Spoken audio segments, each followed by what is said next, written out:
자, 그렇게 해서 우리가 에덴도 실은 삼중 구조를 갖고 있는 건데, 이제 에덴 성전이라는 걸로 우리가 말을 대체를 시킬 수가 있어요. 그래서 에덴 성전인 이유들을 이제 우리가 나중에 본격적으로 이제 구절들을 찾아가 보면서 보고, 전번에 봤던 구절은 뭐였어요?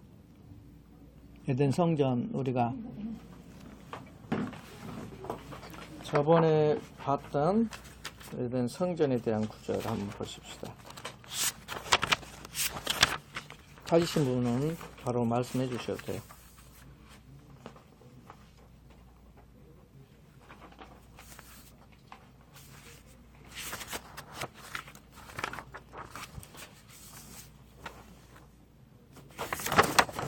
다 까먹으시면 안 되는데. 에스겔서 28장이네. 에스겔서 28장 13, 14절에 내가 여쪽에 하나님의 동산 에덴에 그렇게 하나님의 동산이라고 하고, 그 다음에 18절에 에덴 성소라고 나오죠. 그죠? 18절에. 그러니까 에스겔서 28장 13절부터 쭉 읽어보면 18절에 용어만 계속해서 바꾸면서 에덴 성소라고 나와요. 그래서 에덴이 성소라는 것을 확실하게 성경에서도 말씀하고 있구나라는 것을 알 수가 있거든요. 그래서 에덴 동산 자체가 성소였구나. 성소의 모습을 보여주고, 특히 이제 하나님과 함께 거니시는 모습, 하나님이 임재하시는 모습들이 이제 지성소에 임하는 모습을 보여주죠. 이제 이것을 거기에서 쫓겨나잖아요. 에덴 성소에서 쫓겨나잖아요. 아담이 쫓겨나는 것은 그냥 쫓겨나는 것이 아니라 성소에서 쫓겨나는 거예요. 그래서 성소에서 쫓겨나는데 어디로 쫓겨나요? 3장 마지막 절에서, 창세기 3장 마지막 절에서 어디로 방향이 중요하잖아요. 동쪽으로 쫓겨나잖아요. 그래서 동쪽으로 쫓겨나서 거기 이 동쪽을 뭘로 막았어요? 그룹들과 불칼, 그러니까 화영검이 이제 한자로 세자로 하니까 쉽죠. 불칼과 화영검과 그룹들로 동쪽을 막아놨잖아요. 그러니까 이 동쪽을 막은 것을 이제 기점으로 해서 성전을 지을 때, 성막을 지을 때도 마찬가지로 여기 동편에다가 문을 한 군데만 낸단 말입니다. 그것이 성막을 지을 때 왜 동편 한 군데만 입구를 해놓을까? 그것이 에덴 성소의 이야기를 그대로 옮겨놓은 거예요. 에덴 성소의 모습을 그대로 옮겨놓은 것이기 때문에 여기를 그렇게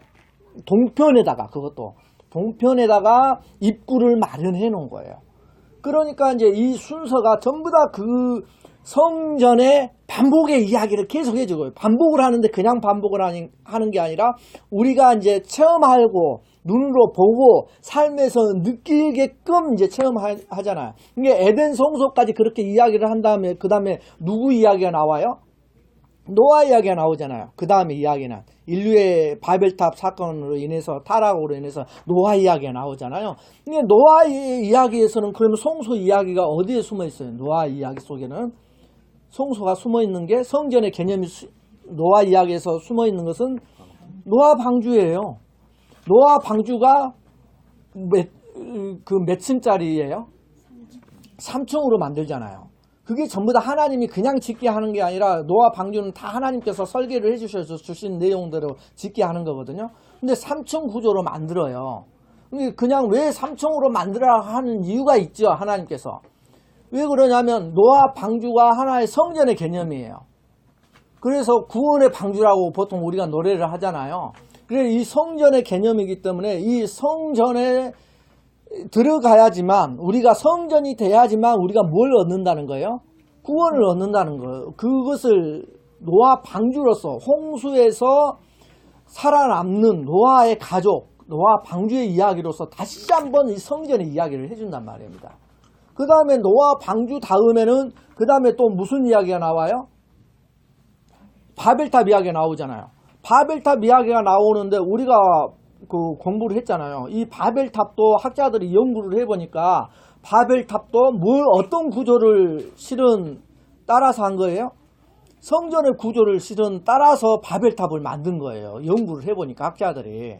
그래서 그 바벨탑이 쉽게 말해서 이제 이게 그 하나님의 꼭대기에 우리의 이름을 내자 해가지고 그 실은 약간 어떤 개념을 갖고 있냐면 바벨탑이 사다리를 타고 하나님께 올라가는 그 개념을 갖고 있어요. 바벨탑 자체가.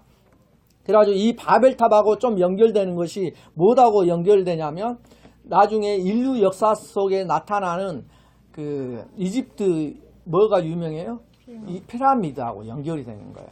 그래서 이 피라미드 구조가 그냥 그 구조로 만든 게 아니에요. 꼭대기 위에서 정 위에서 피라미드 구조를 쭉 하늘에서 쳐다보면 그 구조가 어떻게 보이겠어요? 사각형으로 보이잖아요. 꼭대기 위에서 올라와 보면. 그리고 옆에서 보면 무슨 몇각형이에요? 삼각형이에요. 그게 이제 전부 다 구조를 갖고 있는 거예요. 3, 4의 구조. 3의 구조는 우리가 배웠죠. 아까 삼중구조. 그 3이라는 게 또 되게 재밌어요. 삼위일체 하나님이 3이라는 개념도 있고요. 또 하늘의 개념이 3이라는 개념이 있고 4는 어디서 나올까요? 그 성경에서 4의 개념이 어디서 나온지 아세요? 에덴 동산에서 나오거든요. 4의 개념이 4개의 뭐가 나와요? 에덴 동산에서 4개의 생각 안 나세요? 4개의 강이 나오잖아요. 비손, 기온, 히데겔, 뭐 에브라데 이렇게 그 4강이 거기서 나오거든요. 4강의 이 사라는 개념이 이 4강이 어디로 올려요? 전 세상으로 흐르잖아요. 그래서 이 사라는 개념이 성경에서 게마트리아 숫자로 상징하고 있는 것은 세상을 말해요. 그래서 이 3과 4가 합쳐지면 7이 되잖아요. 3과 4가 합쳐지면 7이 되는데 이 7이 창세기 창조의 7하고 연결이 되면서 그 완성을 바라보고자 하는 거죠. 그거 쉽게 말해서 피라미드 구조도 실은 그 사람들이 무덤으로 사용한 게 아니라고 밝혀지고 있어요. 종교적인 제의적 장소라고 보고 있는 거예요. 이게 점점점 이제 그렇게 이제 흘러가고 있는데요. 이러한 것들이 계속해서 바벨탑, 피라미드로 이제 연결되고 그 다음에 이제 사건이 뭘로? 드디어 아브라함 이야기 나오잖아요. 그죠? 아브라함 이야기로부터 쭉 우리가 흘러가는 하나님 나라의 백성을 만들고 창세기가 그런 이야기를 했잖아요. 하나님 나라의 구조로 바라볼 때는 창세기는 그 족장들을 통해서 하나님 나라 백성을 만드는 이야기란 말입니다. 그래서 족장의 이야기가 나오고 이 족장들을 통해서 하나님 나라의 백성들이 다 만들어졌을 때 이제 백성이 완성이 됐으니까 어디를 향해서 가야 돼요? 땅을 향해서 가야 되잖아요. 가나안 땅. 하나님께서 가나안 땅을 뭐라고 이야기를 하냐면 거기가 안식의 땅이고 또 거기가 천국을 상징하는 것으로 성경에서는 이야기를 하잖아요. 그 땅을 향해서 이제 백성이 만들어졌으니까 이 백성을 데리고 그 땅으로 가기 위해서 애굽을 탈출을 한단 말입니다. 출애굽을 해요. 이렇게 나오는 과정 속에서 이제 출애굽 시킨 다음에 제일 먼저 데리고 가는 것이 어디라고 그랬어요? 시내산이라고 그랬잖아요.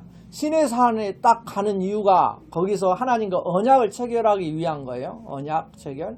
이 언약을 체결하기 위해서 출애굽한 백성들이 시내산에 가는데 시내산에 가서도 이 사람들이 뭐를 해요? 거기에서 시내산 자체가 또 뭘 상징을 한다고 그랬어요? 성전을 상징한다 했잖아요. 성막, 성전. 왜 그러냐면 시내산 자체에 또 19장부터 나와 있는 출애굽기 19장부터 읽어보면 거기에 시내산의 삼중 구조가 어떤 식으로 성전의 삼중 구조가 어떤 식으로 나타나냐면 제일 밑에 시내산 제일 바닥에 평지에는 백성들이 그 다음에 중간까지 가서 장로들이 있고 꼭대기에는 누구만 모세만 올라가고 거기에서 하나님을 만나잖아요. 이러한 구조 자체가 아까 말한 바벨탑 아니면 피라미드 구조처럼 산의 구조를 갖고 있죠. 이 산의 구조 속에 이제 쉽게 말해서 세워진 성전의 모습이죠. 요것은 실은 세워진 성전을 눕혀놓은 거예요. 이 성막 구조는 성전이나 성막 구조는 세워진 구조를 눕혀놓은 거예요. 그 구조를 가지고 이 쉽게 시내 산의 이야기가 나와요. 그러한 것들이 이제 계속해서 이어져요. 역사 속에서, 이스라엘 역사 속에서 이제 성전을 체험케 하는 거죠. 성전을 체험케요. 그래가지고 성전을 체험케 하는 이 출애굽의 역사가 여기에 이제 다 반영이 되는 거예요. 이 성막의 구조에. 우리 배웠잖아요. 이 성막의 구조에 이스라엘 출애굽의 역사가 여기에 심겨져 있어요. 왜 그러냐면 이 그 번제단이 유월절 어린 양을 유월절을 상징하잖아요. 그죠? 우리 교회에서 이건 설교 몇 번 했어요. 번제단 자체가 유월절 어린 양 그 유월절 사건을 상징을 하고 이 물두멍 그다음에 그 물두멍이 나오잖아요. 이 물두멍이 뭘 상징을 해요? 홍해를 상징하잖아요. 성경에 다 나와 있는 이야기를 그냥 증거 안 찾아 드리면서 그냥 아는 내용이니까 그냥 설명하는. 이게 홍해 사건은 바다를 건넌 홍해를 건넌 사건을 상징을 한단 말입니다. 그러나 홍해 건너는 사건이 그냥 홍해 사건만 아니라 세례 사건을 예시를 하죠. 이런 것. 그러면서 여기 들어가면서 여기에 이제 처음에 보이는 게 이게 떡상이거든요. 이게 이제 이 떡상이 이제 성소에가 있는데 이 떡상은 뭘 상징을 해요? 만나를 상징하고 이 일곱 촛대는 뭘 상징해요? 불기둥과 구름기둥을 상징하는 거예요. 이게 그 다음에 향단, 이 향을 피우는 향단은 뭘 상징해요?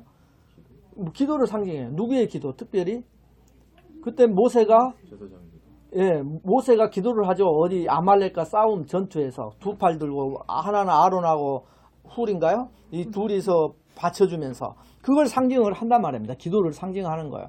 그러면서 이제 이 법궤에 들어있는 내용물도 전부 다 출애굽 시에 있었던 법궤의 내용물이죠. 만나가 직접 담기고요. 출애굽 시내산에서 받은 십계명 돌판이 들어있고 모세의 쌍난 지팡이가 이렇게 아론의 쌍난 지팡이가 들어있는 이러한 것들이 지금 이 속에 다 담겨 있어요. 그러니까 이 출애굽 속에서 그들이 이스라엘 백성들이 직접 체험했던 것들이 성막에 그대로 재현을 해놨어요. 그러면 그 내용이 그것이 가리키는 의미가 뭐냐는 거예요. 실은 우리의 삶이 그 성전의 삶을 살아간다는 거예요. 그 이야기가. 그래서 그 이야기를 계속해서 성경에서 반복으로 또 그냥 반복만 아니라 더 알기 쉽게 내가 직접 체험하게 만드는 거예요. 그게 거룩의 과정 아니에요? 성결의 과정. 당연하죠. 그렇게 만드는 과정이에요. 그렇죠. 그러니까 하나님이 거룩한 하나님 여기를 만나기 위해서 레위기가 그 이야기거든요. 이제 나중에 우리 과정 중에 레위기를 조금 해드릴 거예요. 점점점 하나님께 가까이 갈수록 성이 강해져요. 그죠? 거룩함이 강해진다고요. 그것을 하나님을 만나기 위한 그 과정들을 설명을 하는 거예요. 그렇게 해서 이 출애굽 역사의 현실이 성막 속에 그대로 재현을 시키는 것이 바로 우리를 향한 이야기란 말입니다. 왜? 하나님의 최종 목적은 성전이 아니었어요. 그죠? 우리 성전이었어요. 이 건물 성전이 아니었단 말입니다. 건물로 지어진 성전이 하나님의 최종 목적이 아니라 고린도전서에서 이야기하는 고린도전서 3장 16절인가요? 거기서는 너희가 하나님의 성전인 것과 하나님의 성령이 너희 안에 계신 것을 알지 못하느냐 하는 것을 하나님의 최종 목적을 그렇게 고린도서는 그렇게 해석을 해주고 있는 거예요. 하나님의 성전, 이런 성전의 모티브를 창조로부터 계속 보여주는 것은 최종 완료가 어디다? 우리다라는 걸 보여줘요. 왜 그러냐면 건물 성전이 진짜가 아니라는 것을 그리스도 진짜 성전이 오셔가지고 가르쳐 주잖아요. 그죠? 참 성전의 모습은 이거야. 참 성전의 예수 그리스도의 모습을 보여주면서 이 예수 그리스도가 참 성전인데 이 그리스도가 있어야지만 네가 참 성전이 된단다. 이걸 가르쳐 주는 거예요. 그게 이제 이 속에 하나님을 만나야지만 우리가 구원을 얻고 생명이 있다는 것을 설명하는 거거든요. 그래서 이 예수 그리스도가 이제 우리 안에 들어오는 역사, 이것을 위해서 이렇게 우리를 참 성전으로 만들기 위해서 예수 그리스도의 역사가 있었던 거예요. 그래서 예수 그리스도의 죽음과 부활이 우리는 쉽게 말해서 무슨 과정이에요? 죽음과 부활은 예수 그리스도의 죽음은 이 과정이에요. 거룩의 과정. 나를 깨끗게 하는 과정. 나를 완전히 죄 흠없는 자로 만들어서 이제는 예수 그리스도가 부활의 의미는 어디가 있다고 그랬어요? 그냥 부활은 그냥 살았는가벼 이게 아니에요. 예수 그리스도가 부활하셔야 되는 이유는 우리가 잘 전번에도 한번 봤다시피 예수 그리스도가 쉽게 말해서 우리의 죄값을 치러야만 한다라고 했을 때 예수 그리스도는 그러면 죽기만 하면 되는 거예요. 죄값을 다 치렀으니까. 근데 반드시 살아나야 할 이유가 있었어요. 혹시 기억나십니까? 부활은 까먹으면 안 돼요. 이 부활은 너무너무 중요한 거예요. 부활은 죄 용서함을 받았다는 선언이에요. 선언. 왜 그러냐면 제사장들이 있잖아요. 이 제사장, 대제사장이 1년에 한 차례 대속죄일 때 여기에 들어가서 온 이스라엘 죄를 여기에서 지성소에 들어가서 피를 뿌린 다음에 그가 이 피를 하나님이 받으셨다는 그 증거를 뭘로 나타내요? 살아나옴으로써 나타내잖아요. 대제사장이 그 안에 지성소에 들어가서 피를 가지고 들어갔는데 온 백성의 죄를 씻기 위해서 들어갔는데 대제사장이 거기서 쉽게 말해서 그 피를 안 받으셨어. 하나님이. 그러면 대제사장이 그 자리에서 어떻게 돼요? 죽게 되어 있어요. 이게 성경의 법이에요. 죽게 되어 있는데 살아나왔단 말입니다. 그러면 하나님이 그걸 받으셨다는 거예요. 대제사장이 살아나온 것, 그것이 부활이란 말입니다. 그러니까 예수님의 피를 받았다. 이 증거를 뭘로 보여줘요? 예수님의 부활로 보여주는 거예요. 예수님의 피를 하나님이 받으셨다. 받으셨다는 것은 오늘 인류의 죄를 예수님이 이 피로 대신했다. 이걸 증거를 하는 거예요. 그러니까 부활이 너무 중요한 거예요. 이러한 원리가 부활 속에는 들어있단 말입니다. 그래서 이 부활하심으로써 이제 부활을 했으니까 그 증거, 이제 대제사장이 선포를 하거든요. 대속죄일 때 이제 지성소에 들어가서 나와가지고 온 백성에게 하나님께서 우리 모든 백성의 죄를 사하셨다. 그러면 백성들이 뭐예요? 아멘 하고 외치면서 이제 기뻐한단 말입니다. 그것처럼 예수님께서 부활을 하셔가지고 그 선포를 하죠. 뭘로 선포를 해요? 하나님이 받으셨다. 뭘로 선포를 해요? 그 선포의 내용이 지금 성령이에요. 성령으로 그 선포를 하셔요. 하나님이 받으셨다고.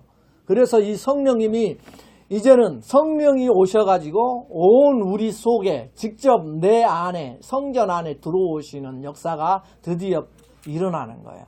그래서 이 성전의 역사가 그렇게 흘러가는 거예요. 이렇게.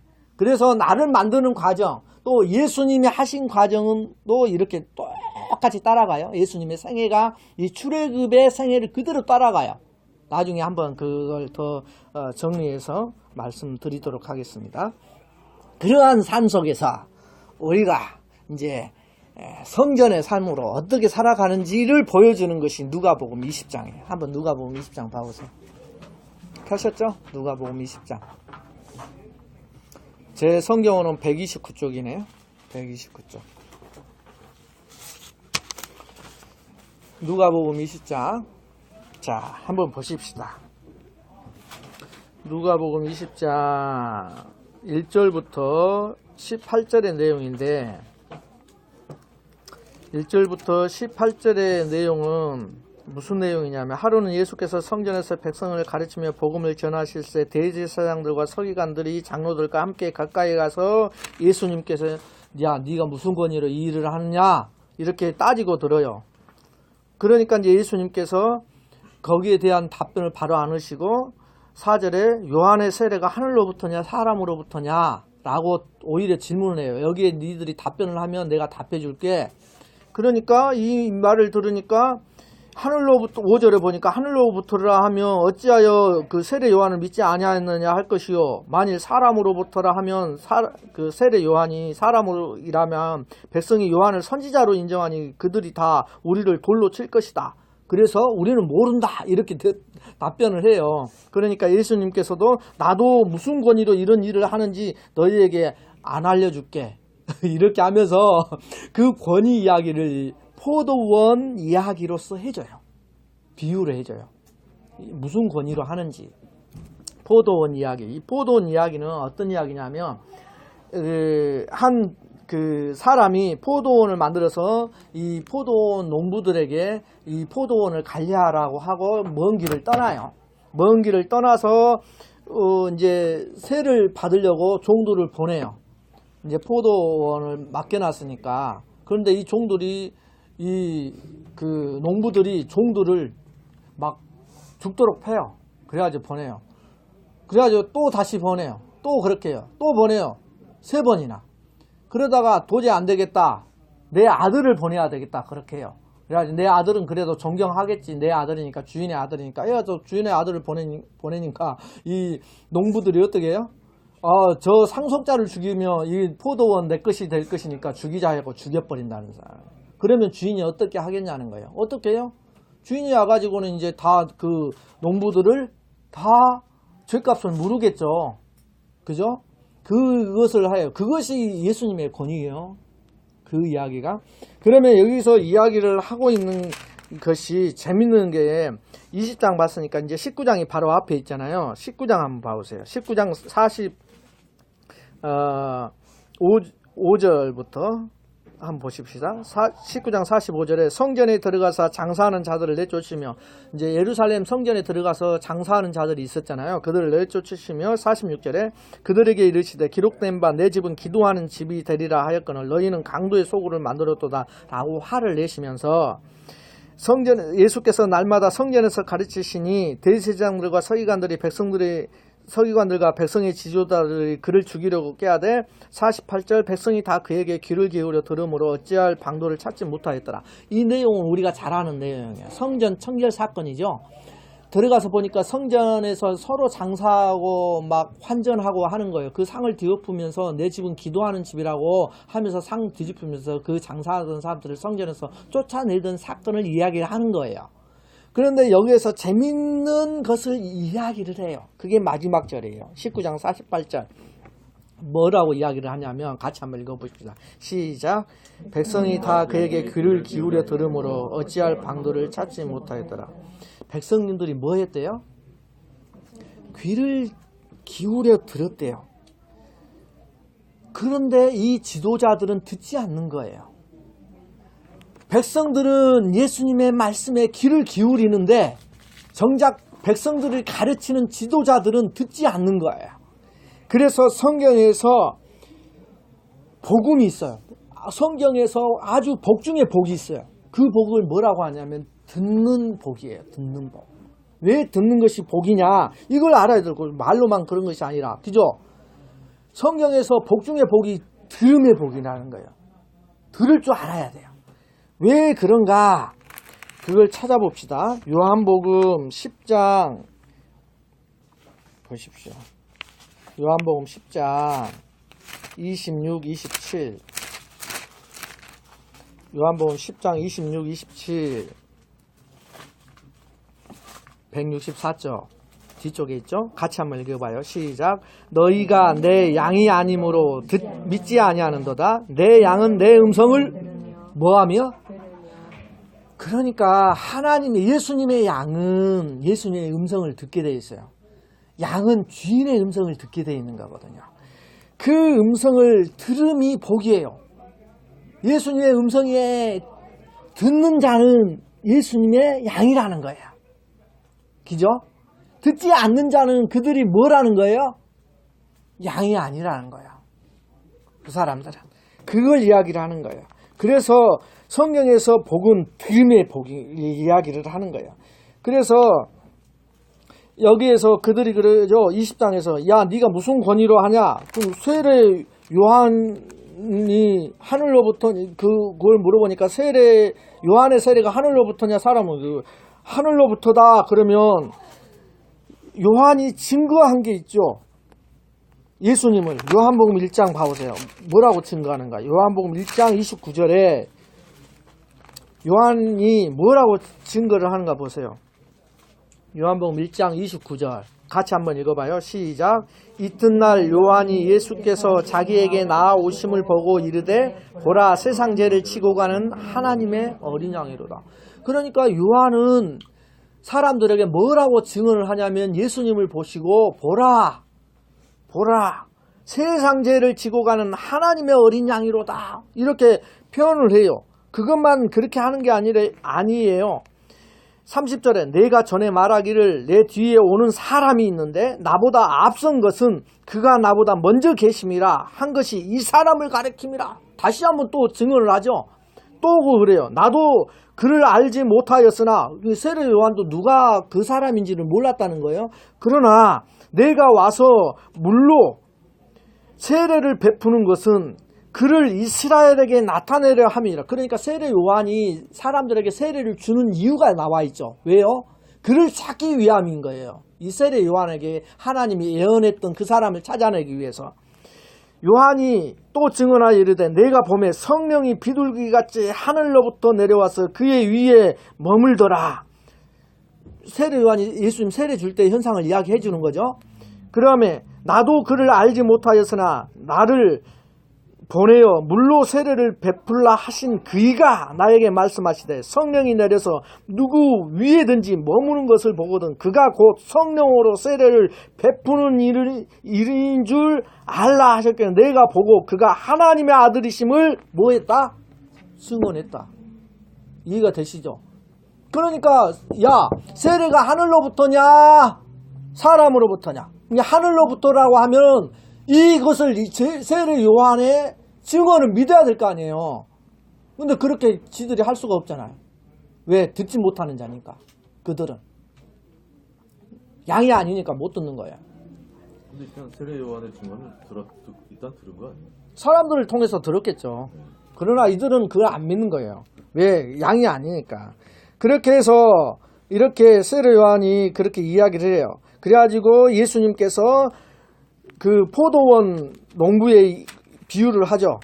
권위자가 누구냐? 하나님이 권위자다. 또 하나님의 아들이 그런 권위를 갖고 있다. 그래가지고 예수님이 다시 그 아버지의 권위를 가지고 오신다고 했잖아요.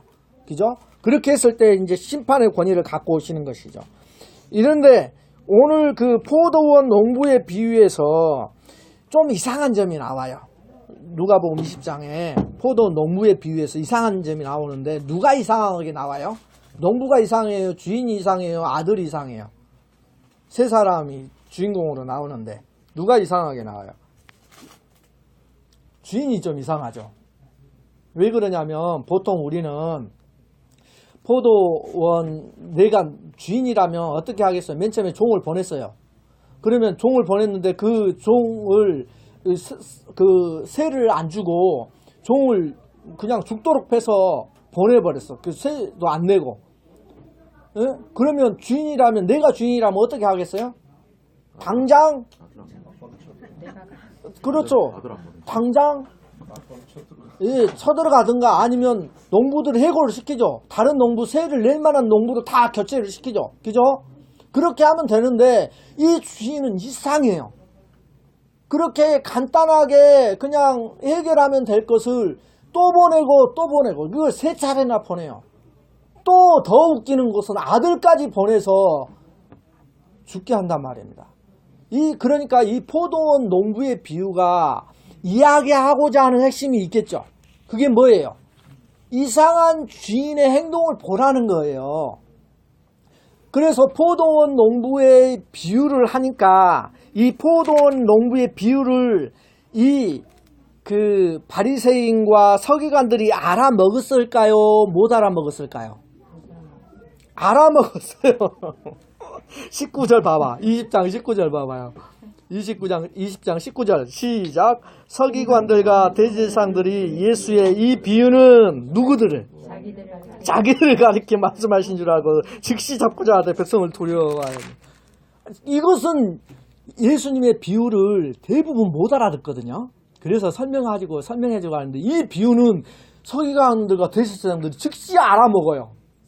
신통방통하죠. 즉시 알아먹고 우리 이야기 안 해? 그러니까 농부가 누구라는 거예요? 자기들을 비유한 거라는 것을 즉시 알아먹고 잡아 죽이려고 하는데 백성들 때문에 못 잡아 죽인단 말입니다. 그런데 이 포도원 비유를 하면서 이 주인의, 이상한 주인의 행동이 무슨 내용인지 우리는 감이 오잖아요. 하나님의 인내하심, 하나님의 사랑하심, 하나님이 얼마나 사랑을 하는지 보내고 죽여도 보내고 이렇게 하는 그 놀라운 하나님의 사랑을 보여주는 거예요. 실은 포도원 주인, 이상한 주인의 모습은 그것이 실질적으로 그렇게 나타나잖아요. 또 예수 그리스도 아들을 보내가지고 죽기까지 그 이야기를 하고요. 또 이 포도원의 이 이야기는 실은 창세기 3장의 이야기예요. 창세기 3장 우리가 잘 아는 아담의 이야기. 아담의 이야기를 아시죠? 다 줬잖아요. 포도원 농부들에게 준 것처럼 다 줬어요. 편안히 살아갈 수 있도록. 그런데 이 포도원 농부가 욕심을 부리잖아요. 아담이 욕심을 부리잖아요. 그래가지고 하나님처럼 대하려고, 그러니까 하나님 것까지 다 차지하려고 해버리잖아요. 그래서 쫓겨나잖아요. 그죠? 쫓겨났는데 쫓겨나서 그러면 끝인가? 이상한 주인은, 포도원 이상한 주인은 그것이 끝이 아니라고 이야기를 해요. 보내고 이스라엘 백성들에게 선지자를 보내잖아요. 계속 죽여도. 마지막에 아들까지 보내잖아요. 죽여도 보내잖아요. 이 모습을 이야기를 해주고 있는 거예요. 그래서 포도원 농부 이야기는 창세기 3장의 아담의 이야기예요. 그러면 창세기 3장의 아담은 누가 아담이에요? 우리가 아담 아닌가요? 왜? 우리는 아담이 우선이잖아요. 그 우리의 이야기예요. 그게 우리가 아담이라는 거예요. 그 이야기를 해주는 거예요. 우리의 모습을 가리키는 거예요. 우리가 농부인 거예요. 우리는 서기관과 대제사장들이 농부 저 죽일 놈들, 예수님을 알아먹지도 못하고 죽이려고만 하고 나쁜 놈들 이렇게 하는데 실은 그들이 우리라는 거예요. 여기서 말씀하고 있는 것은. 왜? 우리가 아들을 죽였잖아요. 그 이야기를 해요. 한 번 더 들어가야 되는 이야기예요. 우리가 죽였잖아요, 아들을. 그 이야기란 말입니다. 그래서 이 장에 여기에 보면은 창세기 3장의 우리의 모습까지 살펴볼 수 있고요. 그 다음에 무슨 포도원 농부의 이야기를 마지막으로 어떤 말로 이야기를 하냐면 20장 17절 18절에 보면 그들을 보시며 이르시되 그러면 기록된 바 건축자들의 버린 돌이 모퉁이의 머릿돌이 되었느니라 함이 어찌미냐, 이 이야기를 하죠. 이것은 이사야 5장 1, 2절의 배경을 하고 있어요. 이사야 5장 1, 2절. 이사야 5장 한번 봐보세요. 구약 성경 이사야 5장. 이사야 5장 보세요. 1절부터. 그러면 이사야 5장 973쪽 성경으로 5장 1절부터 보면 실은 제목만 봐도 우리가 잘 아는 거예요. 포도원 노래라고 써있잖아요. 그러면 이 포도원 노래 한번 보십시다. 5장 1절부터 나는 내가 사랑하는 자를 위하여 노래하되 내가 사랑하는 자의 포도원을 노래하리라. 내가 사랑하는 자에게 포도원이 있으며 심히 기름진 사내로다. 땅을 파서 돌을 제하고 극상품 포도나무를 심었도다. 그 중에 망대를 세웠고 그 안에 술틀을 팠도다. 좋은 포도 맺기를 받았더니 뭘 맺었대요? 들포도를 맺었대요. 그렇게 이야기하면서 쭉 흘러가는 거예요. 쭉. 그래가지고 7절까지 이야기가 그 얘기예요. 응? 그래서 여기서 포도원 주인은 하나님이고 이 농부는 유대인들이고 막 이 이야기를 하는 거예요. 이 비유를 가지고. 그런데 여기에서 이 포도원 이사야서 5장 1절부터 7절의 이 이야기를 누가복음 20장에서 포도원 농부의 이야기로 바꾸는 거예요. 그 이야기를 다시 해석해서 해주는 거예요. 그런데 왜 그러느냐, 왜 이 이사야 5장의 이야기를 누가복음 20장의 포도원 농부의 비유로 다시 해주느냐, 왜요? 그들이 듣고 깨닫고 회개하고 돌아서도록. 바리새인과 서기관 대제사장들이 다시 듣고 목자의 음성을 듣고 돌아오라는 거예요. 그 이야기 그것 때문에 해주는 거예요. 그것 때문에 듣고 하나님 앞에 살도록 하기 위해서란 말입니다. 그런데 이들이 듣지 않으면 어떻게 되냐면 누가복음 20장 18절에 무릇 이 돌 위에 떨어지는 자는 깨어지겠고 이 돌이 사람 위에 떨어지면 그를 가루로 만들어 흩으리라 하시니라. 이게 심판의 권위를 이야기를 하는 거예요. 하나님의. 그런데 하나님의 이 돌은 예수님을 비유로 했죠. 모퉁이의 머릿돌. 모퉁이의 머릿돌은 아시죠? 건물을 짓는데 이게 건물이라면 여기에 처음에 모퉁이 머릿돌이라는 것은 구석이 있죠. 모퉁이의 머릿돌이 이제 상당히 커요. 그걸 먼저 건물을 담을 쌓을 때 먼저 그 모퉁이의 머릿돌을 딱 기초석으로 놓고 양옆으로, 그러니까 이게 사각형이면 이쪽으로 쌓고 이쪽으로 쌓는 모퉁이의 머릿돌을 딱 놓고 여기에 이 돌을 기초로 해서 이렇게 담을 쌓고 이렇게 담을 쌓고 이렇게 담을 쌓고 담을 만드는 거예요. 이게 모퉁이 돌의 의미예요. 의미. 그러니까 모퉁이 돌의 의미는 두 담을 잇는 거죠. 두 담을 잇는 거잖아. 이 모퉁이 머릿돌이. 두 담을 잇는 것은 하나님과 우리를 이어주는 역할이에요. 그리스도가. 그래서 모퉁이의 머릿돌이에요. 하나님과 우리를 이어주는 역할이요. 또 하나 의미가 있죠. 모퉁이의 머릿돌 의미가 하나님과 우리를 잇는 것뿐만 아니라 이 모퉁이 돌을 기초로 해서 쌓여져야 돼요. 그래야지 그게 그 돌의 명분이 서고 그 돌의 역할을 하는 거예요. 그러니까 모퉁이 머릿돌의 역할은 실은 관계를 의미해요. 관계. 네가 그리스도와 관계가 정말로 올바른 관계를 맺고 있냐 없냐를 따지는 거예요. 그러면 이 모퉁이의 머릿돌은 예수님과의 관계를 이야기하는데 예수님과 올바른 관계에 들어가 있는 돌은 어떤 돌이에요? 그 돌은 성전의 돌이에요. 그죠? 그러면 예수님과 관계가 없는 돌은 어떤 돌이에요? 네? 그렇죠. 짱돌이라고 할 수도 있고 거치는 돌이라고 할 수도 있지만 진짜 성경에서 또 하나 그 돌을 보여주면 예수님과 관계없이 쌓여지는 돌의 역할이 있어요. 그게 바벨탑 돌이에요. 예수님과 전혀 관계없이 자기들의 힘으로 쌓은 돌, 이게 바벨탑 돌 아닌가요? 그 돌은 다 떠버리시잖아요. 우리가 보니까 하나님께서 그 이야기예요. 그래서 어떤 관계를 갖고 내가 예수님과 어떤 관계를 갖고 쌓여져 가는 돌이냐 우리한테 물어보는 거예요. 실은 예수님이 모퉁이의 머릿돌이라는 것은 네가 지금 어떤 돌로 쌓여지고 있니 이 말이에요. 네 힘으로 쌓여지고 있니? 예수 그리스도라는 돌을 기초로 해서 네가 예수님과 관계를 맺으면서 쌓여지고 있니? 그러면 우리가 예수님과 관계된 돌인지 아닌지 이것을 어떻게 알아요? 그 관계인지 아닌지를 알려고 하면은 어떤 돌인지 확인할 수가 있어요. 우리가 찾아봅시다. 에베소서 2장 봐보세요. 신약성경 에베소서 2장 자 봅시다.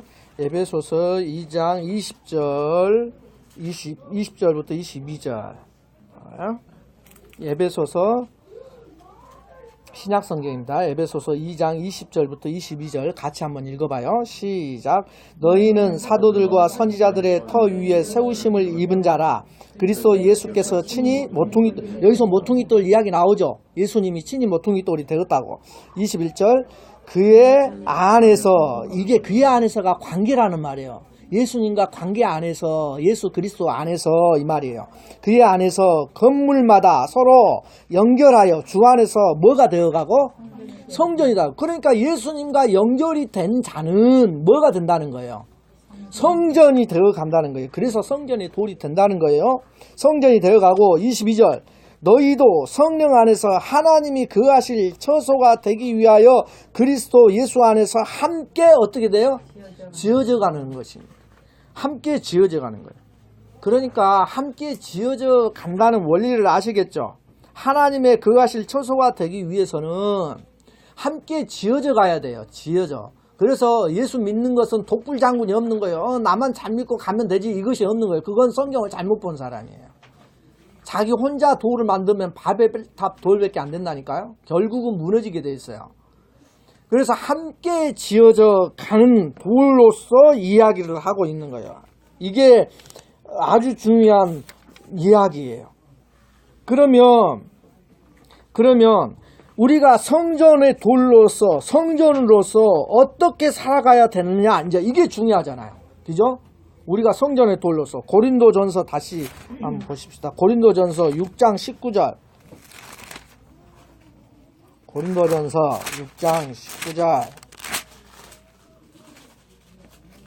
시작. 너희 몸은 너희가 하나님께로부터 받은 바 너희 가운데 계신 성령의 성령의 성전인 줄을 알지 못하냐. 너희는 너희 자신의 것이 아니라 값으로 산 것이 되었으니 그런즉 너희 몸으로 하나님께 뭘 돌리라? 영광을 돌리라. 이것이 성전된 삶으로 살아가는 거요. 아시겠죠? 하나님께 영광을 돌리는 거. 우리 자신은 우리 것이 아니래요. 값으로 산 것이 됐으니까 이제 예수님 것이 됐어요. 그러면 이것으로 우리 몸으로 하나님께 영광을 돌려야 되는데 영광을 돌린다는 말이 좀 어렵잖아요. 영광을 돌린다는 말이 무슨 말인가? 로마서 12장 봐봐요. 로마서 앞쪽으로 있어요. 로마서 12장 1절부터 2절. 로마서 12장 1절부터 2절. 로마서 12장 1절부터 2절. 같이 한번 읽어봐요. 로마서 12장 1절부터 2절. 시작. 그러므로 형제들아 내가 하나님의 모든 자비하심으로 너희를 권하노니 너희 몸을 하나님이 기뻐하시는 거룩한 산 제물로 드리라. 이는 너희가 드릴 영적 예배니라. 너희 몸을 성전의 몸을 우리가 성전이잖아요. 성전의 몸을 하나님이 기뻐하시는 거룩한 산 제물로 드리래요. 이것이 진짜 예배라는 거예요. 이게 성전된 삶이라는 거예요. 예배라는 것은 성전된 삶인데 그러면 어떻게 진짜 더 구체적으로 이야기하는 게 2절이에요. 너희는 너희가 드릴 그 산 제사 영적 예배 진짜 성전의 삶은 이 말이죠. 너희는 이 세대를 본받지 말고 오직 마음을 새롭게 함으로 변화를 받아 하나님의 선하시고 기뻐하시고 온전하신 뜻이 무엇인지 분별하도록 하라. 이것이 성전된 삶이에요. 이해가 되시죠? 산 제사라는 것은 이거예요. 영적 예배라는 것이 이거예요. 변화를 받아서 하나님의 뜻이 무엇인지를 구별하는 거예요. 분별하는 거예요. 아시겠죠? 내가 이 일을 하는 것이 하나님이 기뻐하시는 삶일까 아닐까 이걸 분별하면서 하라는 거예요. 이해가 되시죠? 그러한 삶을 살아가는 것이 성전된 삶이에요. 그러한 삶을 살아가는 것이 성전으로서 함께 지어져가는 모습이라고요. 이것이 우리들에게 지금 말씀하는 놀라운 역사 중에 하나예요. 우리가 전번에 한번 배웠죠. 우리가 이제 그 성전 신학의 원리가 창조 속에 있었는데 창조 이야기가 아주 재밌었죠. 보십시오. 창조의 삼중 구조는 성전의 삼중 구조를 이야기한다고 그랬어요. 그죠? 그런데 이 창조의 세 번째, 첫째 날, 둘째 날, 셋째 날의 구조가 왁구를 짠 다음에 프레임을 짠 다음에 넷째 날, 다섯째 날, 여섯째 날이 그 왁구 속에 채워지는 구조예요. 그죠? 이걸 다른 말로 신학자는 어떻게 또 풀이하냐면 성전 신학의 입장에서 보면은 첫째 날, 둘째 날, 셋째 날은 성전의 구조가 3구조인데 이걸 셋째 하늘 구조로 이야기를 한단 말입니다. 첫째 하늘, 둘째 하늘, 셋째 하늘. 뜰은 첫째 하늘, 성소가 둘째 하늘, 셋째가 지성소. 이런 구조로. 또 하늘, 땅, 바다의 구조로도 설명하고 이 성전의 구조를 여러 가지로 방법을 해요.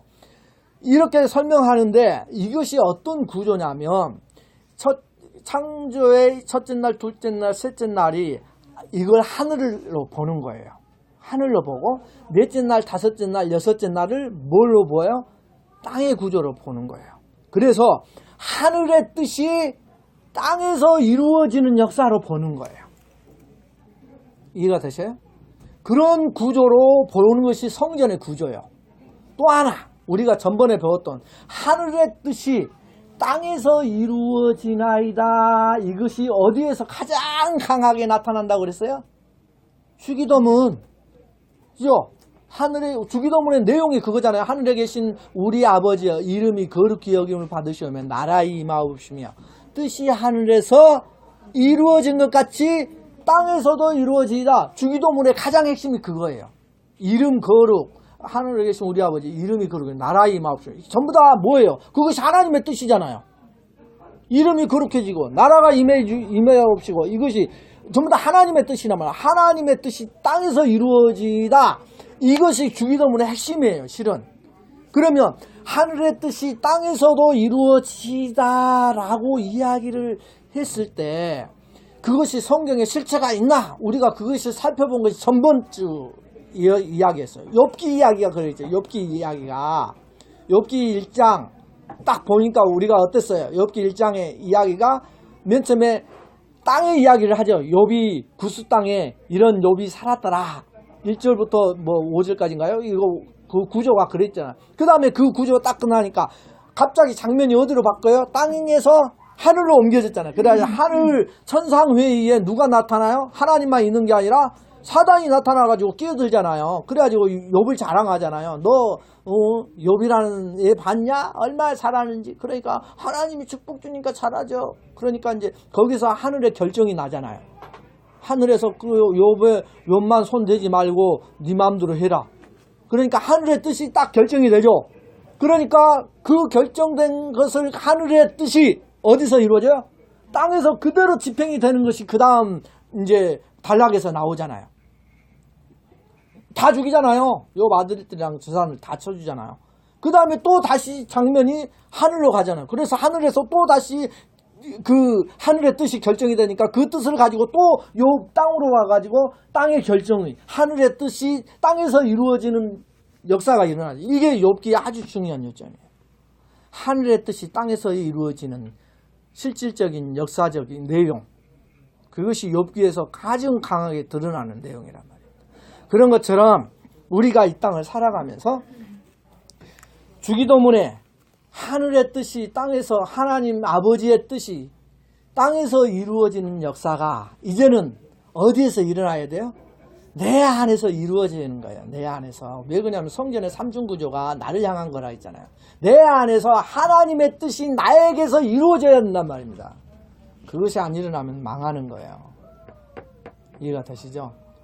그러한 성전으로서 인내하면서 결국은 하나님 앞에 성전으로서 다시 서게 되는 모습이 욥기 이야기예요. 그것이 나의 이야기가 돼야 돼. 그 삶을 이제는 우리에게 하나님께서 성전을 통해서 다시 한번 교육을 시키고자 하는 거예요. 이것이 우리가 지금 성전으로서 살아가는 아주 중요한 점입니다.